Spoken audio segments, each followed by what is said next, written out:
नमस्कार साथियों, स्वागत है आप सभी का अंकित इंस्पायर्स इंडिया पर। मैं हूं अंकित अवस्थी। आप हैं मेरे साथ में एक ऐसी खबर पर चर्चा करने के लिए जिसकी डिमांड मेरे बहुत सारे प्यारे साथियों ने कमेंट बॉक्स के माध्यम से हमारे तमाम सेशंस में लिखकर की थी, क्योंकि हमारे बहुत से भाई बहन ऐसे हैं जो कि इस समय तमिलनाडु के अंदर जॉब करने गए हुए हैं, लेकिन वहां पर उनके साथ क्षेत्रवाद के कारण बहुत ज्यादा ज्यादतियां हो रही हैं, बहुत सी मौतों की सूचना है। लेकिन चूंकि यह सूचना अखबारों के माध्यम से है, सोशल मीडिया के माध्यम से है, तो जो प्रभावित पक्ष है, जो इससे प्रभावित है, वो ये कह रहा है कि मेरे साथ ज्यादती हुई है, लेकिन सरकारें अपना बचाव करती हुई दिख रही हैं। जहां तमिलनाडु सरकार कह रही है कि यह एक अफवाह है, वहीं बिहार सरकार ने भी यह कहा है कि जब तमिलनाडु सरकार ने कह दिया है कि यह अफवाह है, तो यह केवल एक भ्रामक जानकारी है। साथियों, चूंकि मेरे बहुत सारे प्यारे साथियों, मित्रों ने जो कि बिहार से संबंध रखते हैं, उन्होंने मुझे लगातार मैसेज करके इस घटना पर प्रकाश डालने की कहा, इसका इतिहास जानने के विषय में चर्चा की और कहा कि इसके समाधान क्या हो सकते हैं, वो एक सेशन इस पर आप करें। तो इसी क्रम में मैं आपके सामने जो प्राप्त इस समय मीडिया पर जानकारी है वो प्रस्तुत करने का प्रयास कर रहा हूं। किसी भी राजनीतिक परिप्रेक्ष्य में इसे देखने से बेहतर होगा कि आप इस घटनाक्रम को जान लें। बाकी आपकी जो राय हो आप अपने मनोमस्तिष्क में बनाएं। सेशन के अंत में कमेंट बॉक्स खुला रहेगा, आप उसे जैसा चाहें वैसा भर सकते हैं। चलिए फिलहाल शुरू करते हैं। मेरे प्यारे साथियों, जैसा कि आप सभी जान रहे हैं, थंबनेल से एक बात दिखाई दे रही है कि तमिलनाडु से डरकर भाग रहे हैं हिंदी भाषी लोग। लेकिन यहां पर जब बात बोलते हैं तो हमने दो लोगों के चेहरे दिखाए हैं, एक तरफ नीतीश कुमार, दूसरी तरफ तेजस्वी यादव। साथियों, ये दोनों ही इस समय बिहार की सरकार चला रहे हैं। आप कहेंगे क्या हिंदी केवल बिहार में बोली जाती है? तो साथियों, यहां पर जो हिंदी भाषी है वो असल मायने में बिहार के हमारे जो साथी श्रमिक बनकर तमिलनाडु में काम कर रहे हैं, उन्हें इस तरह की घटना का सामना करना पड़ रहा है, क्योंकि हाल ही में सुर्खियां बनी हैं। सुर्खियां क्या बनी हैं कि लगभग 15 लोगों को मारा गया है। अब यह तथ्यात्मक रूप से कितना सही है कितना गलत है, इसके बारे में जानकारी लोगों के माध्यम से है, सरकारी मीडिया के माध्यम से नहीं है। इसलिए मैं केवल यह कहूंगा ऐसा मीडिया में चल रहा है। यहां पर आप देख सकते हैं बिहार की असेंबली के अंदर, चूंकि बिहार में अपोजिशन के अंदर बीजेपी बैठी है, तो उसने प्रोटेस्ट किया सरकार के खिलाफ और कहा कि जो भी श्रमिक साथी तमिलनाडु के अंदर जा रहे हैं उनकी हिफाजत के लिए बिहार सरकार क्या कोई काम करेगी, अदरवाइज नहीं तो बिहार सरकार के मुख्यमंत्री को अपने पद से इस्तीफा दे देना चाहिए। सीएम नीतीश कुमार ने भी अपना कंसर्न इस बात पर व्यक्त किया कि तमिलनाडु में उनके मजदूरों के साथ जो हो रहा है उस पर वो चिंतित हैं। इसके साथ साथ आप देख सकते हैं कि बीजेपी चूंकि बिहार के अंदर अपोजिशन में है, तो उन्होंने अपने द्वारा केंद्र जो सरकार सत्तारूढ़ पार्टी है इस समय बिहार में और तमिलनाडु में, उनके खिलाफ प्रदर्शन किया। अब यह तो हो गई राजनीतिक पार्टियों के द्वारा उठाए गए मुद्दे। हो क्या रहा है वो मैं आपको बताता हूं। साथियों, इस समय ट्विटर पर तमिलनाडु ट्रेंड कर रहा है। कारण इसका क्या है? ये वाली तस्वीरें हैं। हो सकता है ये तस्वीरें आपको विचलित कर दें, लेकिन जो सोशल मीडिया पर, ट्विटर पर तस्वीरें तैर रही हैं, उन तस्वीरों को देखकर हो सकता है आप में से बहुत सारे साथी उद्विग्न हो उठे, परेशान हो जाएं, विचलित हो जाएं। ये तस्वीरें बयान कर रही हैं कि बिहार के मजदूरों के साथ कुछ ऐसा तमिलनाडु में हो रहा है। अगेन, इसकी सत्यता हम प्रमाणित नहीं करते। प्रमाणित क्यों नहीं करते? क्योंकि ये किसी भी ऑथेंटिक सोर्स से बाहर नहीं आई हैं। संभव हो सकता है ये किसी फिल्म का दृश्य हो, लेकिन बाद में इसका क्लेम हम पर ना आ जाए कि आपने गलत चीज प्रदर्शित की थी। इसलिए मैं बार बार बोल रहा हूं, ट्विटर पर तैर रही तस्वीरें कुछ इस प्रकार की हैं, जिसके बारे में तमिलनाडु पुलिस ने भ्रामक शब्द करार दिया है कि ये नकली हैं। लेकिन तमिलनाडु के अंदर ये घटनाएं लोगों को यहां पर देखने के बाद में यह समझाइश देती हुई दिख रही हैं कि बिहार के मजदूर हिंदी भाषा बोलने पर बसों में, ट्रेनों में पीटे जा रहे हैं और उन्हें भाषा के आधार पर वहां से भागने के लिए प्रयास, मतलब उनको दबाया जा रहा है, उनको भगाया जा रहा है। साथियों, ऐसी बहुत सी तस्वीरें रेलवे स्टेशनों पर दिखाई दे रही हैं जिसमें बिहार के मजदूर ट्रेनों का इंतजार करते हुए तमिलनाडु में दिख रहे हैं और वो अपने क्षेत्र को वहां से छोड़कर वापस अपने राज्य की तरफ लौट रहे हैं। बड़ी मात्रा में इन तस्वीरों के कारण बिहारी भाई बहन जो इस समय तमिलनाडु में हैं, वो तमिलनाडु के अंदर भाषा के विरोध के कारण जो लोगों पर अत्याचार हो रहे हैं उन विरोध के कारण हो रहे अत्याचारों से प्रभावित होकर वो अपने क्षेत्रों की ओर पलायन कर रहे हैं। ये तस्वीरें इस बात को बयान करती हैं।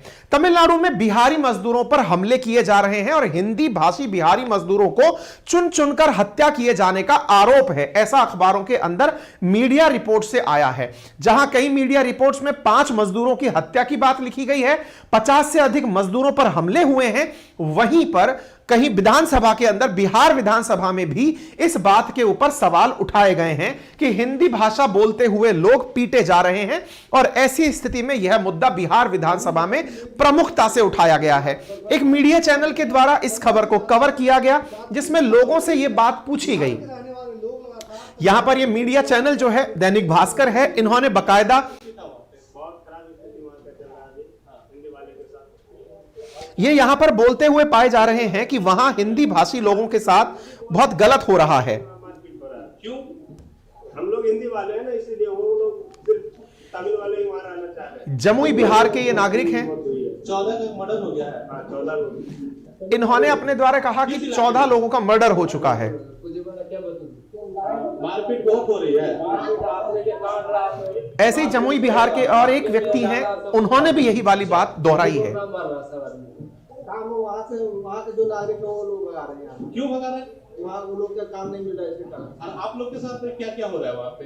बहुत मारपीट हो रहा है हिंदी। ये दैनिक भास्कर ने, संवाददाता ने वहां जाकर कुछ पत्रकारों से चर्चा की। मारपीट करता था, हिंदी ब्लॉग बता यहाँ से जाओ, मारपीट करता था तमिलनाडु में। तो एक तरह से तमिलनाडु के बिहारी मजदूरों का जो पलायन हो रहा है उसकी तस्वीरें सामने आ रही हैं और प्रत्यक्षदर्शी, जहां एक और तमिलनाडु की सरकार और मुख्य जो वहां की पुलिस है वो इस बात से इनकार कर रही है कि ऐसा कुछ भी नहीं हुआ है, वहां पर कुछ लोग इस तरह के बयान देते हुए मीडिया के सामने अपने अनुभव सामना करते हुए, अपने अनुभव साझा करते हुए दिखाई दिए हैं।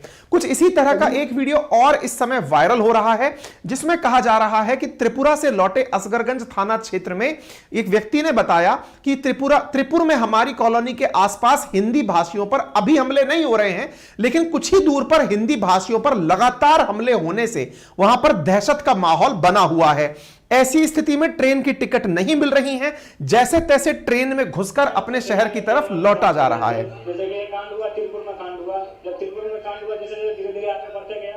तो जिस तरह का माहौल मार्केट के अंदर आना शुरू हुआ उससे फिर प्रतिक्रिया, क्योंकि एक बार जब कोई घटना होने लगती है तो उसका प्रभाव सभी लोगों पर व्याप्त होता है। यह कानून व्यवस्था और प्रशासन की बहुत बड़ी जिम्मेदारी है कि यदि यह खबर में इतना सा भी सच्चाई है कि यहां पर बिहारी भाइयों के साथ कुछ भी गलत हो रहा है तो तमिलनाडु की पुलिस को संज्ञान लेते हुए, अगर यह खबर गलत है तो इसकी पुष्टि करते हुए जो लोग भ्रामक जानकारी फैलाने वाले हैं उन पर कार्रवाई करें, और अगर यह खबर सत्य है तो फिर इस घटना के पीछे जिम्मेदार जो कारक हैं उन्हें सलाखों के पीछे पहुंचाएं ताकि भारत के सभी भाई बहन एक साथ मिलकर रह सकें।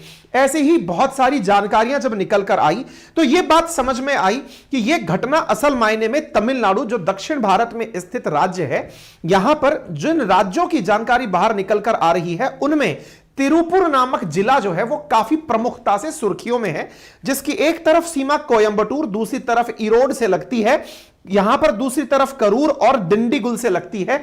इस तिरुपुर से बहुत ज्यादा घटनाएं निकल कर आ रही हैं। एक सोशल मीडिया पर ऐसा वीडियो भी वायरल हो रहा है। 6-7 दिन से बहुत घटना हो रहा है, इसका जिम्मेवारी कोई नहीं है। अगर जब हम लोग बाहर जाते हैं, बाहर हम लोग का मारता है, हम लोग ट्रेन पकड़ने जाते हैं, हम लोग को ट्रेन। एक वीडियो ये भी सोशल मीडिया पर बहुत वायरल हो रहा है जिसमें कहा गया है कि बिहार के जो कुछ मजदूर हैं ये अपने द्वारा अपना मुंह पर मास्क लगाकर, ताकि इनकी पहचान जाहिर ना हो सके, ये सुरक्षित रह सके, इन्होंने मीडिया को अपने द्वारा वीडियो रिकॉर्ड करके प्रेषित सोशल मीडिया पर किया। इन्होंने प्रधानमंत्री से, अपने राज्य के मुख्यमंत्री से गुहार लगाई कि हमें सुरक्षित यहां से निकालने के लिए रास्ता दिलवाया जाए। ये सब बातें देखिए, धुआं तभी उठती है जब कहीं आग लगी होती है। हां, यह बात सही है कि आपने इस धुआं से आग का एस्टिमेशन कम अथवा ज्यादा कर लिया हो, लेकिन अगर सरकारें इस बात को इग्नोर कर दें कि ये सब लोग झूठ बोल रहे हैं, क्योंकि जिस तरह से वर्तमान में उप मुख्यमंत्री बिहार के अंदर यह कह रहे हैं कि यह केवल और केवल विपक्ष के द्वारा चलाया जाने वाला बंटवारे के लिए एक आंदोलन है, यानी कि यह केवल फेक है, तो यार इतने लोग फेक नहीं हो सकते। अगर ये लोग वहां से छूटकर आ रहे हैं तो निश्चित ही इस बात के अंदर कोई ना कोई तर्क होगा। अच्छा, इस बात को लेकर के यहां पर आप देख सकते हैं लोगों के द्वारा पलायन करते हुए, अपने सामानों को पैक करते हुए आप देख सकते हैं। अच्छा, इस दौरान जब आप ये सेशन सुन रहे हैं, आप में से बहुत सारे लोगों के मनोमस्तिष्क में एक सवाल पैरेलली आना शुरू हो गया होगा कि आफ्टर ऑल ऐसा क्या कारण है कि बिहार के लोग बहुत ज्यादा पलायन करते हैं, यानी कि बिहार छोड़कर कभी महाराष्ट्र में काम करने जाते हैं, कभी गुजरात में जाते हैं, कभी तमिलनाडु में जाते हैं, कभी दिल्ली आते हैं। ऐसा है क्या? यह है सरकारी नाकामी। मैं आज के सेशन में आपको यह भी बताऊंगा कि असल मायने में बिहार की इतनी जबरदस्त स्किल्ड लेबर, इतना जबरदस्त दिमागधारी युवा बिहार को छोड़कर संपूर्ण देश को आगे बढ़ाने लग रहा है।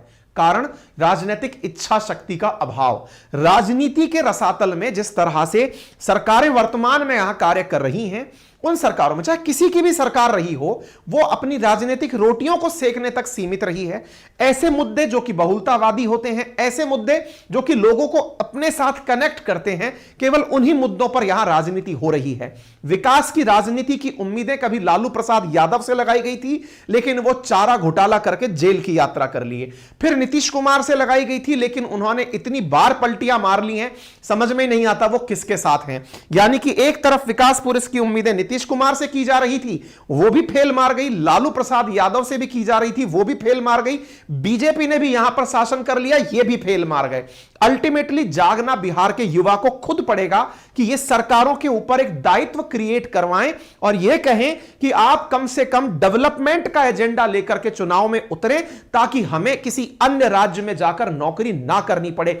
आज के सेशन में मैं आपको यह जानकारी दूंगा कि असल में बिहार का किस तरह से माइग्रेशन के लिए जिम्मेदार वहां का राजनीति है, वहां के किस प्रकार से उद्योग धंधे खत्म होते गए, क्या हुआ कि चीनी मिल वहां बंद होती चली गई, क्यों वहां पर कोई नई इंडस्ट्री नहीं आई, जबकि एक समय था जब बिहार के अंदर, बिहार का जो संयुक्त हिस्सा था झारखंड, इसके नजदीक से स्थित छत्तीसगढ़ जो मध्य प्रदेश के नजदीक था, यह पूरा बेल्ट अपने आप में इंडस्ट्रीज के लिए बहुत फर्टाइल लैंड था, क्योंकि बड़ी मात्रा में यहां से माइंस निकल रही थी। तब भी बिहार का डेवलपमेंट क्यों नहीं हो पाया, ये तमाम बहस के मुद्दे होंगे, लेकिन फिलहाल के लिए आपको जानकारी अगर मिल गई तो वो मैंने आपको बताया।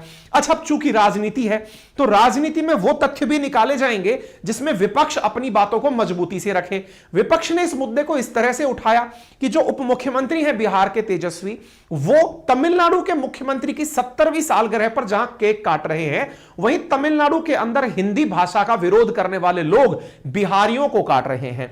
ऐसी खबर निकलकर आई, तो इस खबर की वजह से जो है यहां पर यह वीडियो जो है काफी वायरल हुआ, जिसके अंदर तेजस्वी जो हैं वो अपने द्वारा उप मुख्यमंत्री तेजस्वी यादव एमके स्टालिन के 70वें जन्मदिन में शामिल होने गए हैं। वहीं पर यह वीडियो तमिलनाडु के अंदर वायरल हुआ, जिसमें यह दिखाया गया कि किस तरह से बिहारियों के साथ बर्बरता की जा रही है।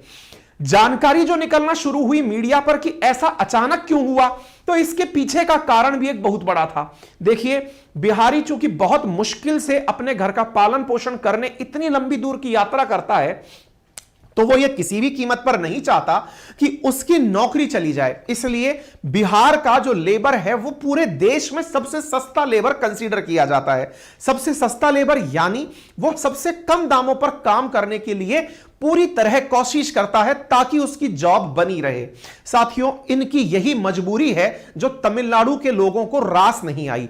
असल मायने में यह पता चला कि जिस जगह से यह विवाद शुरू हुआ, वहां पर कुछ मजदूरों ने बिहारी मजदूरों पर दबाव बनाया कि वे न्यूनतम मजदूरी 1200 रुपए लेने की मांग करें, लेकिन बिहारी मजदूरों ने कहा कि हम मात्र 800 रुपए में ही काम करने में सक्षम हैं, हम 800 रुपए प्रतिदिन दिहाड़ी लेकर ही अपना काम कर सकते हैं। इस बात को लेकर के जो तमिलनाडु के मजदूर थे, उन्हें बिहारी मजदूरों से मतलब नफरत हुई कि इनकी वजह से हमारी तनख्वाहें नहीं बढ़ रही हैं।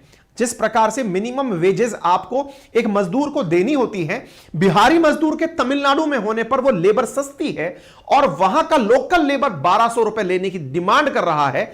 इस चलते तमिलनाडु के लेबरों को बिहार के लेबर से दिक्कत हुई और यहीं से कॉन्फ्लिक्ट शुरू हुआ, ऐसा मीडिया में जानकारी में निकला है। आप यहां देख सकते हैं, एक जमुई के मजदूर ने अपने द्वारा यह जानकारी देते हुए बताया, जिसकी वजह से यहां पर हिंदी वर्सेस तमिल का विवाद उत्पन्न हुआ कि तुम लोग सस्ती लेबर हो, इस कारण से हमारे यहां पर हमारी तनख्वाहें नहीं बढ़ती क्योंकि तुम सस्ते में काम कर रहे हो।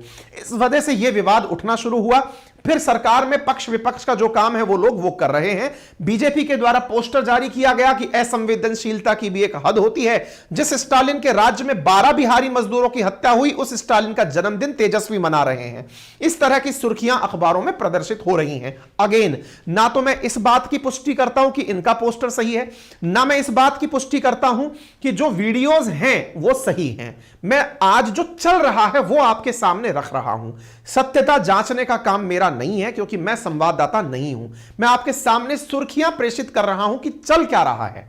ऐसी स्थिति में सारी जानकारी एक साथ संकलित करके मैं आपको दे रहा हूं और ऐसी कुछ और जानकारियां भी आपको देना चाहता हूं, जिसका लिंक मैंने कमेंट बॉक्स में लगाया है। India uncovered. मेरे प्यारे साथियों, जिस तरह आज आप भाषा के कारण विवाद देख रहे हैं, ऐसे ही भारत में बहुत से विवाद हुए हैं। जैसे नक्सलबाड़ी का विवाद, नक्सलबाड़ी हिंसा जिससे नक्सलवाद पनपा, जैसे भारत के अंदर नेहरू और सरदार से जुड़ी हुई बातें, जैसे तिरुपति मंदिर में बाल के दान करने की परंपरा, भारत के 7 सिस्टर्स की कहानियां।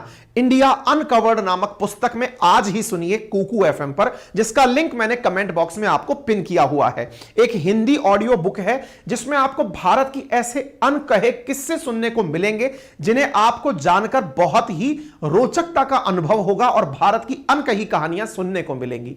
इस प्लेटफॉर्म पर, जिसका नाम कुकू एफएम है, यहां पर मात्र 99 रुपीज में ओरिजिनली आपको 1 महीने के लिए 10,000 किताबें सुनने को मिलती हैं। ये किताबें जिनकी औसत कीमत खरीदने पर 300 रुपए प्रति पुस्तक हो सकती है, वो अगर आप मेरा रेफरल कोड अंकित 50 यूज करते हैं तो 49 रुपीज में आपको ये किताबें प्राप्त हो जाती हैं पूरे 1 महीने के लिए ऑडियो बुक के रूप में, जहां पर आपको drive mode feature, saving notes feature और स्लीप टाइमर जैसी फैसिलिटीज दी जाती हैं। आप मेरा रेफरल कोड अंकित 50 इस दिए गए लिंक पर क्लिक करके किताब डाउनलोड करने में कर सकते हैं, सुन सकते हैं पूरे 1 महीने के लिए, और वो भी पूरी 10,000 किताबें। एक फैक्ट यहां पर मैं और बताना चाहूंगा, लगभग 2.3 मिलियन एक्टिव यूजर्स इस समय कुकू एफएम का यूज कर रहे हैं।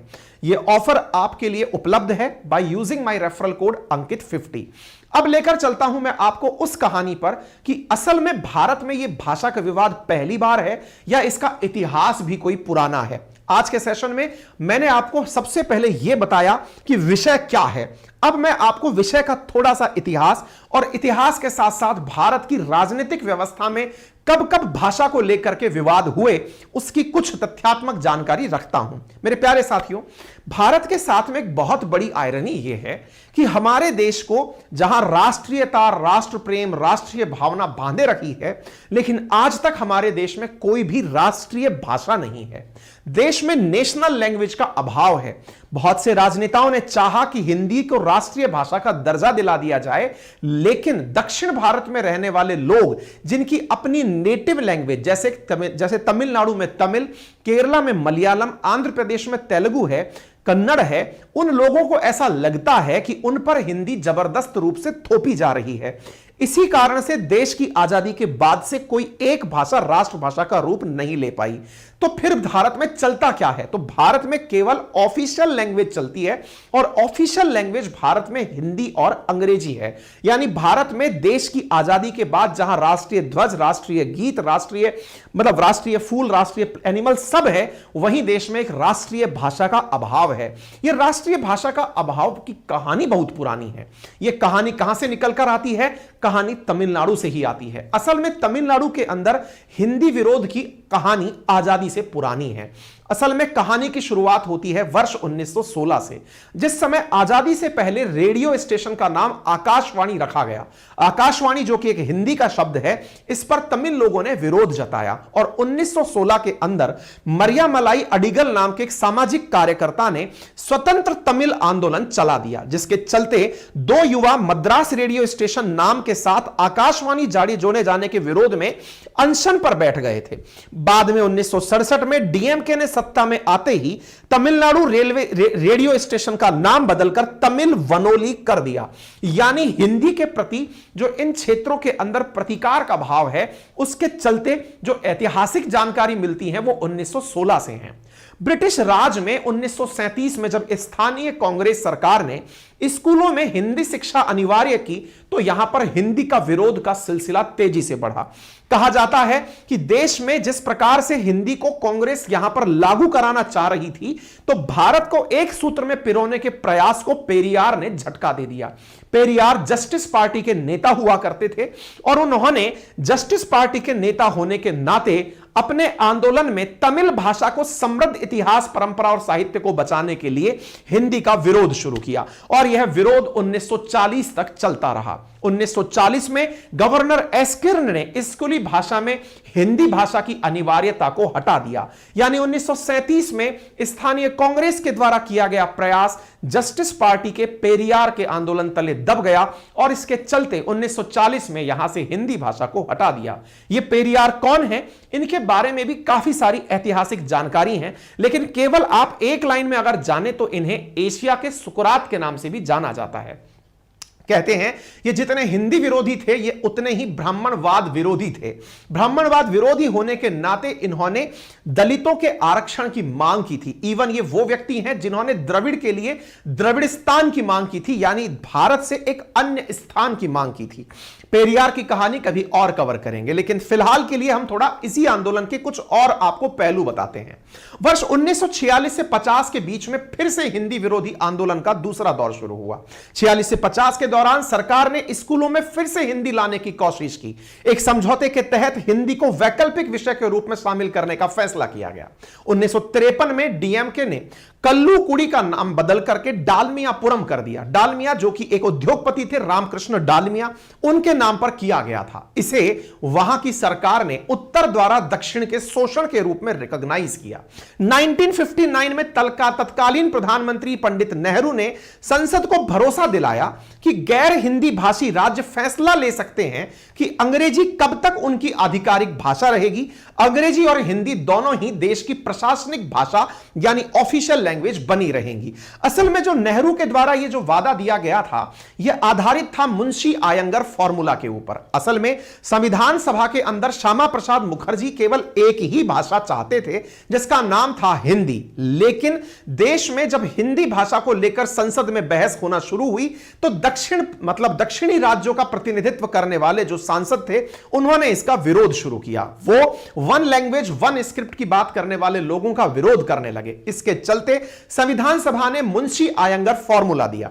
मुंशी आयंगर फॉर्मूला एक ऐसी व्यवस्था थी जिसमें यह कहा गया कि आने वाले समय में जब तक हिंदी को लेकर स्वीकार्यता नहीं बन जाती तब तक भारत की कोई भी राष्ट्रीय भाषा नहीं होगी। ऑफिशियल भाषा के रूप में हिंदी और इंग्लिश चलती रहेंगी। शुरुआती 15 साल तक इंग्लिश ऑफिशियल लैंग्वेज के रूप में चलती रहेगी। According to Munshi Ayyangar formula, English was to continue as the official language of India along with Hindi for a period of 15 years. But the limit can be changed and power of extension was given to the parliament. Munshi and Iyengar represented pro-Hindi and English bloc respectively. Munshi जहां pro-Hindi थे वहीं पर Iyengar pro-English थे। दोनों की वजह से एक फॉर्मूला पैदा हुआ और हिंदी को देवनागरी के साथ में यहां पर स्वीकार किया गया। भारत की अनुसूची में 8वीं अनुसूची जोड़ी गई और 8वीं अनुसूची के अंदर भाषाओं का जोड़ना शुरू हुआ। 1963 में ऑफिशियल लैंग्वेज एक्ट जब पारित किया गया तो अन्नादुरई की अगुवाई में डीएमके के द्वारा आंदोलन शुरू कर दिया गया, जिसके चलते अंग्रेजी, तमिल और हिंदी का फॉर्मूला पेश किया गया, यानी 3 भाषा का फॉर्मूला पेश किया गया। 1965 में लाल बहादुर शास्त्री जी के द्वारा अगेन एक बार राजभाषा अधिनियम 1963 के तहत 26 जनवरी 1965 को हिंदी को राजभाषा घोषित कर दिया गया कि नहीं, हिंदी ऑफिशियल लैंग्वेज होगी और यही एकमात्र हिंदी होगी जो राजभाषा का रूप लेगी। लेकिन तमिलनाडु में फिर से एक हिंदी विरोधी आंदोलन शुरू हुआ, जिसके चलते मदुरई में स्टूडेंट और कांग्रेस कैडर के बीच में तगड़ा संघर्ष हुआ। कांग्रेस सरकार ने विरोध को केवल व्यवस्था का विरोध माना, लेकिन इस विरोध में लगभग 70 लोगों की जान चली गई, ऐसा ऑफिशियल डेटा है। हिंदी के खिलाफ आंदोलनों में लोगों ने आत्महत्या आत्महत्या करना शुरू किया। परिणाम स्वरूप लाल बहादुर शास्त्री को इस विरोध के चलते ऑल इंडिया रेडियो पर आकर के 4 बड़े वादे करने पड़े। और वादों में पहला वादा था कि हर राज्य को स्वतंत्रता होगी कि वे अपनी इच्छा की भाषा को अपनी कार्य की भाषा के रूप में जारी रख सकेंगे। 2 राज्यों के बीच होने वाले संचार अंग्रेजी में होंगे और अंग्रेजी अनुवादित होंगे। गैर हिंदी राज्य केंद्र से अंग्रेजी संवाद करेंगे और गैर हिंदी राज्यों की सहमति से इसे छेड़छाड़ नहीं किया जाएगा। बिना सहमति के कोई छेड़छाड़ नहीं होगा। इतना ही नहीं, केंद्रीय स्तर पर अंग्रेजी का इस्तेमाल जारी रहेगा। इस आश्वासन के बाद यह आंदोलन समाप्त हुआ। कहने का कुल मिलाकर अर्थ यह है कि तमिल क्षेत्र के अंदर जो हिंदी विरोध है, इसकी कहानी आजादी से पहले की है, जो समय समय पर तूल पकड़ती रहती है। वर्ष 2004 में कुछ भाषाओं को 8वें शेड्यूल में जोड़कर 22 क्षेत्रीय भाषाओं को इसके अंदर शामिल कर लिया गया। फिलहाल भोजपुरी राजस्थानी भाषा को 8वें शेड्यूल में शामिल करने की मांग चल रही है। कहने का कुल जमा बात यह है कि कुल मिलाकर के सरकारों का प्रयास तो हिंदी भाषा को राष्ट्रीय भाषा बनाए जाने का लगातार रहा है, लेकिन दक्षिण राज्यों के अंदर बढ़ते विरोध के कारण इस पर कभी भी सकारात्मक कार्रवाई नहीं हो सकी। हालांकि पूरे देश के अंदर हिंदी बोलने वालों की संख्या लगातार बढ़ती जा रही है। 2011 के आंकड़े 43% लोग ऐसे हैं तमिल, तेलुगु, कन्नड़ और मलयालम के अंदर जो ये मानते हैं कि हिंदी को मातृभाषा माना जाए। यह संख्या लगातार 37 से बढ़कर 43% तक पहुंच चुकी है। मलयालम को मांगने वाले लोगों की संख्या में घटावट हो रही है, लेकिन फिर भी विरोध तो विरोध होता है, जिसके चलते हिंदी को अपनी राजभाषा का, राष्ट्रभाषा का, ऑफिशियल लैंग्वेज के अलावा एक और दर्जे के लिए स्ट्रगल करना पड़ रहा है। यह थी हमने आपको दी तथ्यात्मक जानकारी। अब आते हैं हम आपको इस प्रकार की और जानकारियों में अगर रुचि है तो उसकी जानकारी देने। यदि आप में से कोई भी साथी चाहता है कि Indian polity, geography, Indian economy, history, इनसे जुड़ी हुई जानकारी आपको चाहिए, आपका मन करता है कि नहीं मुझे भारत का इतिहास जानना है, तो आपके लिए हम एक ऑफर लेकर आए हैं। हमारा एप्लीकेशन है RNA बाई अंकित अवस्थी के नाम से, प्ले स्टोर पर उपलब्ध है, जहां पर आपको history, geography, polity, economy foundation level पर मात्र 1999 में पूरे 1 साल के लिए प्रिपेयर कराई जा रही है। आप उसे ज्वाइन करें, निश्चित ही आपको अपने लेवल ऑफ नॉलेज में एक एनरिचमेंट मिलेगा। आगे बढ़ते हैं साथियों, आप चर्चा करते हैं सरकार का क्या स्टैंड रहा। नीतीश कुमार जी जो कि मुख्यमंत्री बिहार हैं, इन्होंने कहा कि समाचार पत्रों के माध्यम से तमिलनाडु में काम कर रहे बिहार के मजदूरों पर हमले की जानकारी मिली है और इस कारण से उन्होंने बिहार के मुख्य सचिव और पुलिस कमिश्नर से कहा है, महानिदेशक से कहा है कि वे तमिलनाडु सरकार के अधिकारियों से बात करें और सुरक्षा सुनिश्चित करें। अब तमिलनाडु की बात सुनिए। तमिलनाडु के डीजीपी ने कहा कि ऐसा कुछ है ही नहीं, बिहारी माइग्रेंट पर यह बातें जो हैं ये केवल एक झूठ है और इसे जबरदस्त प्रकार से फैलाया जा रहा है। यानी कि तमिलनाडु के डीजीपी ने इस बात से इनकार कर दिया और इनकार करके उन्होंने कहा कि तथ्य को तोड़ मोड़ कर दिखाया जा रहा है, ऐसा सच्चाई में कुछ नहीं है। ऐसा कहते हुए उन्होंने अपनी बात करी। यह तमिलनाडु पुलिस का 2 मार्च को आया ट्वीट है, जिसमें उन्होंने इस बात से एकदम किनारा कर लिया कि यह बात झूठ है और उन्होंने बकायदा ऑडियो मैसेज जारी किया। Director general of police and head of the police force, Tamil Nadu police speaking. ये तमिलनाडु पुलिस के डीजीपी हैं। इन्होंने कहा कि यह बात पूरी तरह झूठ है और हम इस बात से बिल्कुल भी इत्तेफाक नहीं रखते। Video saying that the migrant workers of Bihar are attacked इन तमिलनाडु। इनकी बात को आधार मान करके तेजस्वी यादव जो उप मुख्यमंत्री बिहार हैं, जिन पर यह आरोप लग रहा था कि वो MK स्टालिन के हैप्पी बर्थडे मनाने गए थे, उन्होंने कहा कि यह बीजेपी और बीजेपी समर्थित मीडिया के द्वारा गलत तथ्य फैलाने का प्रयास है, जिससे देश में भ्रम, झूठ और नफरत जैसी चीजें फैलाई जा रही हैं और इससे समाज के अंदर द्वेष और भ्रम फैल रहा है। राजनीति अपने स्थान पर है, यहां पर पक्ष और विपक्ष एक दूसरे पर हमलावर है। बिहार पुलिस ने भी अपनी तरफ से स्टेटमेंट देते हुए कहा कि हम इसकी जानकारी जुटा रहे हैं। अब सवाल बड़ा सवाल कि आफ्टर ऑल बिहार छोड़कर जाता क्यों है मजदूर? आफ्टर ऑल बिहार के अंदर इतना कुशल मजदूर अवेलेबल है, तो ये बाहर जाता क्यों है? तो इसके पीछे का बहुत बड़ा कारण है यहां पर रोजगार का अभाव होना। असल मायने में बिहार के अंदर अपनी कोई भी इंडस्ट्री नहीं है, बिहार में कोई भी नया उद्योग नहीं लग रहा है और दूसरा, बिहार में जो उद्योग थे वो लगातार बंद होते जा रहे हैं।